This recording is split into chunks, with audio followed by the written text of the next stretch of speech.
The city of Savannah, founded as a bulwark against colonial Spanish Florida, has always included a strong military component. Aspects of its urban plan are related to the design of military camps, and the early development of the city included barracks and defensive works. But the city's urban fabric has also been shaped by Savannah's volunteer militias, whose legacy is not only seen today in surviving architectural monuments, but also in the use of urban space within the city. The militia played a profound role in the defense and development of colonial Georgia. In the newly formed United States, the militias were organized according to the Militia Act of 1792, which created uniform military standards for state militias, but also recognized the traditions of military units already in existence. The latter included the Georgia Hussars, organized in 1736, and the Chatham Artillery, organized in 1786. Other units formed according to the Militia Act were incorporated into the 1st Georgia Volunteer Regiment. They included the Savannah Volunteer Guard, the Republican Blues, the Phoenix Riflemen, and various other units. The Savannah Volunteer Guard, organized in 1802, separated from the 1st Georgia Regiment in 1852 to form an independent battalion. The independent militias, the Georgia Hussars, the Chatham Artillery, and the Savannah Volunteer Guard, had the most significant impact on Savannah's urban fabric. Their legacy is most evident in the development of the Bull Street corridor. The Chatham Artillery was the first volunteer militia to make its mark on the city. In 1808, the Georgia legislature provided funding to construct a laboratory for the Chatham Artillery on Trust Lot E, Percival Ward. The city initially retained ownership of the lot. In addition to drill rooms, the 1.5-story brick building was used for making powder bags and pyrotechnics and included an enclosed artillery yard at the rear. It is likely that the lot was already in use by the Chatham Artillery, since Trust Lot E is annotated artillery yard in the city map of 1802. Other militia units were allocated rooms in the city exchange sometime after it was acquired by the city in 1812. Eventually, 4 rooms on the 3rd floor facing Bay Street were occupied by the Georgia Hussars, the Savannah Volunteer Guard, the Republican Blues, and the Phoenix Riflemen.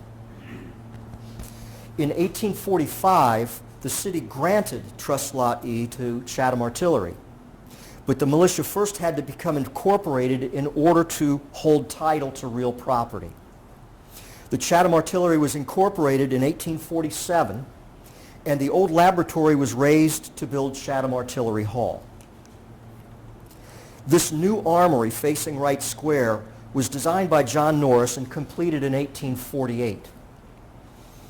The original appearance of the armory is best captured in the stereograph of Wright Square.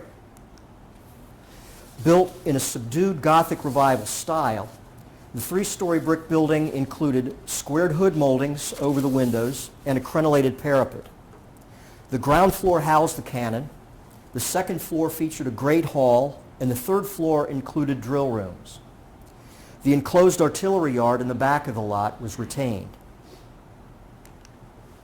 In 1851, the Savannah Volunteer Guard also became incorporated, and in 1859 they purchased a former Unitarian church on the corner of Bull and York Streets.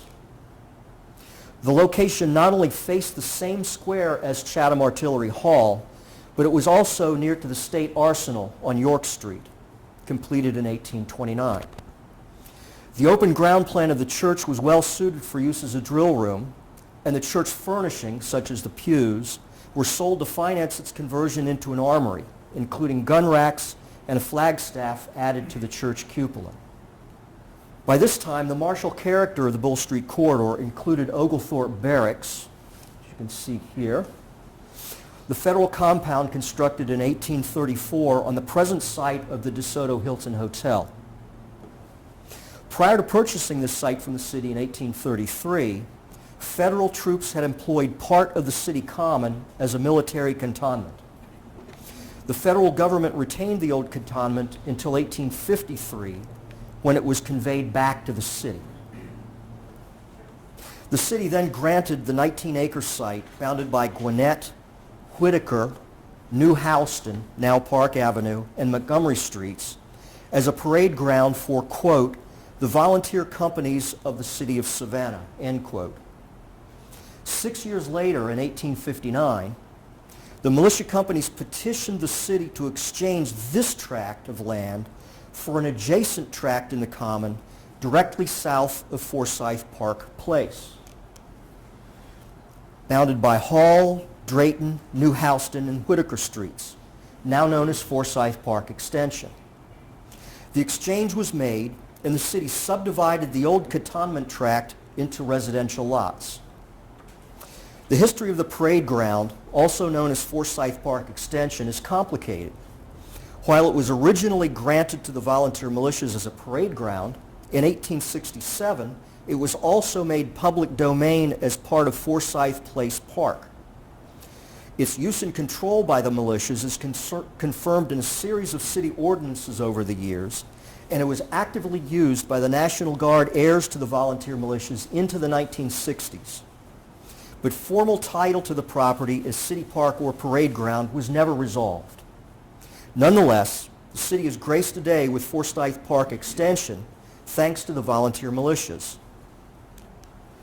As seen in this 1853 map of the city, there are plans to subdivide this part of the commons into yet more residential lots. The open expanse of Forsyth Park Extension, compared to the forested original park, has resulted from its long use as a parade ground. The concentration of military monuments in the park, including the Civil War monuments, the Spanish-American War Memorial, and the Marine Corps Memorial, also reflect its history as a military parade ground.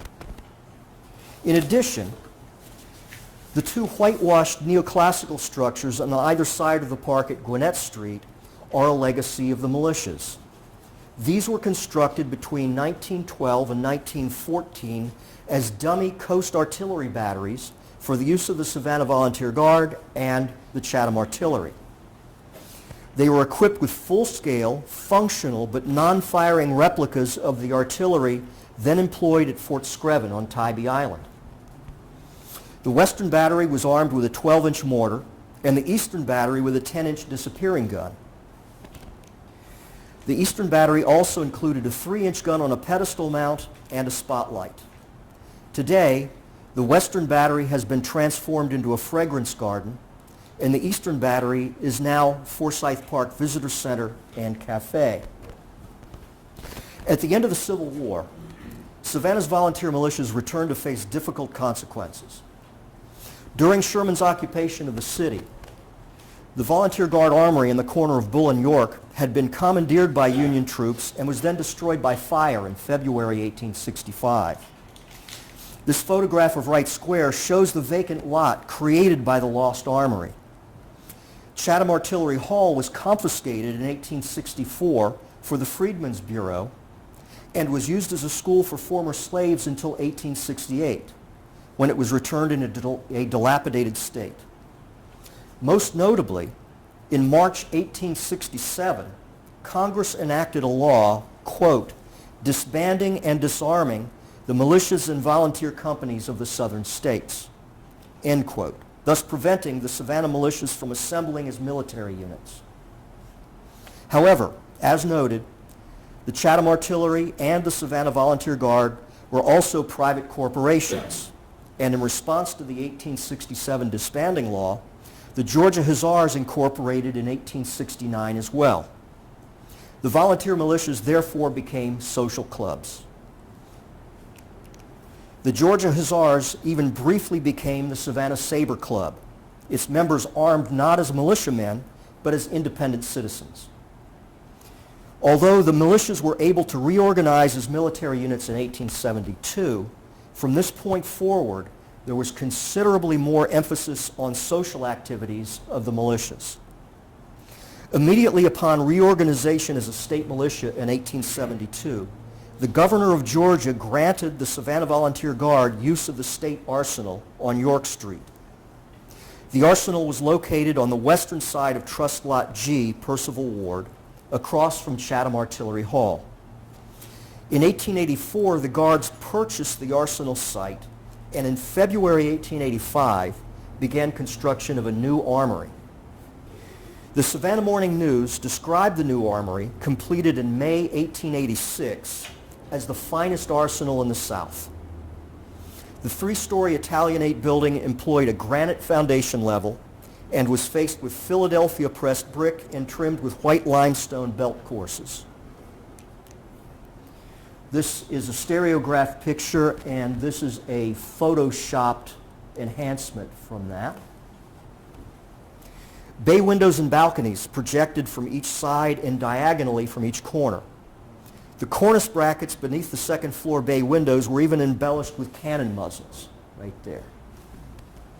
Inside, above a basement level rifle range, the ground floor included storage rooms and a commercial block of shops facing Whitaker Street. The second floor included club rooms, billiard rooms, a library, and a gymnasium. The third floor featured a spacious hall with stained glass windows. According to the Savannah Morning News, this was the largest hall in Savannah and used for, quote, balls, banquets, bazaars, and the like. In 1885, the Chatham Artillery undertook an extensive remodeling of the 1848 hall. Ostensibly, this was in anticipation of celebrating the militia's centennial the following year. But the timing also suggests an effort to avoid being eclipsed by the Guards' opulent new armory then under construction across the street. The remodeling featured a Second Empire-style mansard roof with corner towers, arched dormers, and elaborate cresting. A statue of an artillery officer posed with a field gun was mounted atop the roof.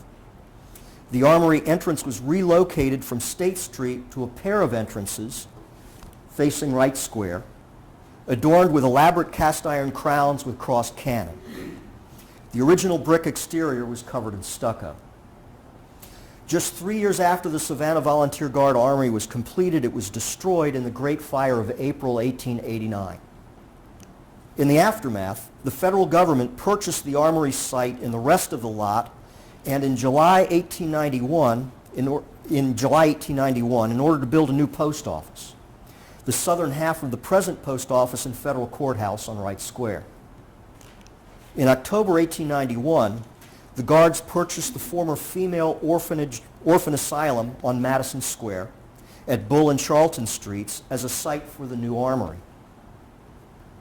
Construction began in February 1892 on an armory building adjacent to the old asylum, which was to be retained as a clubhouse. However, in March, the asylum was demolished and a larger building was begun that combined both armory and clubhouse. The armory was designed by William Preston in a Richardsonian Romanesque style. Like the newly completed DeSoto Hilton directly across Madison Square, also designed by Preston. The new armory was as grand as the last. The heavy turreted brick building with its massive wrought iron details effectively evokes a military presence. A rifle range was built along the northern side, and the ground floor facing Bull and Charlton Streets included commercial blocks at each side. A spacious hall dominates the back of the second floor, and the front includes richly appointed club rooms. This armory continued as headquarters for the Savannah Volunteer Guard until 1947, when they were relocated as a National Guard unit to Hunter Field, and then in 1960 to the present National Guard Armory on Eisenhower Avenue. The armory subsequently fell into a long period of decline and was purchased by the Savannah College of Art and Design in 1979 to be reborn as Skad's-Petter Hall. Mention should be made of the cannon emblazoned with eagles at the armory entrance. These guns were uncovered in 1884 when the State Arsenal on Wright Square was demolished to make way for the previous Volunteer Guard Armory, where they were also displayed at the entrance. They have been identified as two of the 24-pounder siege guns delivered to Savannah in 1808 and have the distinction of being quite possibly the oldest surviving cannon cast by the United States government. The Georgia Hussars did not have a permanent headquarters until the late 19th century. As noted, the Hussars were not incorporated until 1869. After 1872, when the militias were reorganized, the Hussars' indoor meetings were held at various locations, typically at the old Metropolitan Hall directly behind Chatham Artillery Hall. Finally, in 1890, the Hussars purchased a grand three-story residence with an adjacent carriage house on two full tithing lots at the corner of Liberty and Bull Streets. This became the Georgia Hussars Armory and Clubhouse. The original residence of 1849, seen here, attributed to John Norris, was constructed in a picturesque Italian villa style. The Hussars made extensive modifications to the property over the years, which greatly transformed the building's appearance. The most striking addition was the Venetian Gothic-style commercial block constructed facing Bull Street in 1897. Another commercial block was added to the east side at about the same time, and these additions were joined to the original building with a rooftop terrace extending from the second floor veranda. These additions are documented in the 1898 Sanborn Fire Insurance Map. You can see all that on the left-hand side, which also indicates the carriage house adjacent to the residence on Liberty Street had been converted into a rifle range and drill hall. The 1916 Sanborn map on the right shows further additions, including the transformation of the carriage house into a two-story garage with an additional garage space at the rear. At this point, much of the property was used as a Ford and Lincoln dealership. The Hussars sold the property in 1923 to the Knights of Columbus and moved their headquarters to a new site on B Road across from Daffin Park. If you're familiar with the Salvation Army building at the corner of B and Washington, that is approximately where the newer Hussars building was located. By the early 20th century, the Chatham Artillery had outgrown its old armory on Wright Square. A new site was purchased on the corner of Bull Street and Park Avenue.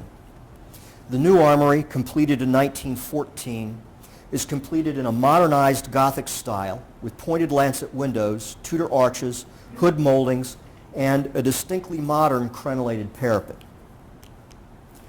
The building core, fronting Bull Street, includes drill rooms and on the ground floor in a hall on the second floor. A gun house to house field guns faces Park Avenue, and commercial blocks flank the building's core. Of course, the location was conveniently right across the street from Forsyth Park Parade Ground. In January 1942, the Army 8th Air Force was founded in this building. It became American Legion Post 135 in 1946. And today, the gun house and North Commercial Block are home to Brighter Day Commercial Market, the Sentient Bean Coffee Shop, and the Lachai Wine Shop. The South Commercial Block is Restaurant Local 1110. The Georgia Hussars, Chatham Artillery, and Savannah Volunteer Guard all served as volunteer units in the Spanish-American War and the First World War. They were incorporated into the Georgia National Guard in 1933 and continue to serve as elements of the 48th Infantry Brigade and the 118th Field Artillery Regiment. To sum up, Savannah's volunteer militias have made a profound impact on the urban fabric of the Bull Street corridor. Although many buildings have been lost over time, the legacy of the militias is ubiquitous. This is easily demonstrated by a walk down Bull Street. We begin with the Washington guns on Bay Street, adjacent to City Hall.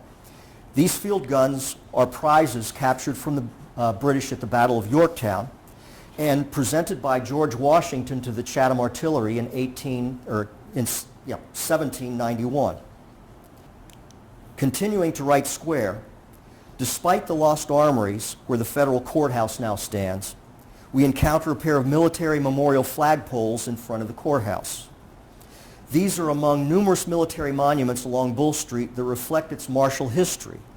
Many are small and easily overlooked, such as the flagpoles. Others are large and obvious, such as the Jasper Monument on Madison Square. Including the 7 monuments in Forsyth Park, there are some 18 military monuments lining the Bull Street corridor. A concentration of monuments that is largely the result of the long-standing association of the militias with Bull Street. As we continue south, we pass the old Georgia Hussars headquarters, now home to the Knights of Columbus, with the little Venetian palace built by the Hussars. Next, we cross Madison Square and pass the old Savannah Volunteer Guard Armory, now Skads-Petter Hall. We make our way into Forsyth Park and come upon the Fragrance Garden to the west and the Visitor Center and Cafe to the east, both repurposed from the dummy batteries built for the militias. The great lawn of Forsyth Park Parade Ground, used today by so many, is perhaps the most significant legacy of the volunteer militias. We continue past the Spanish-American War Memorial, dedicated to Georgia volunteers, and cross the street, the shops along Park Avenue, located in the gun house of the Chatham Artillery Armory. Finally, we complete our walk at American Legion Post 135. Perhaps with some refreshments at the American Legion Bar, which, like Betty Bomber's Eatery, is open to the public. Thank you.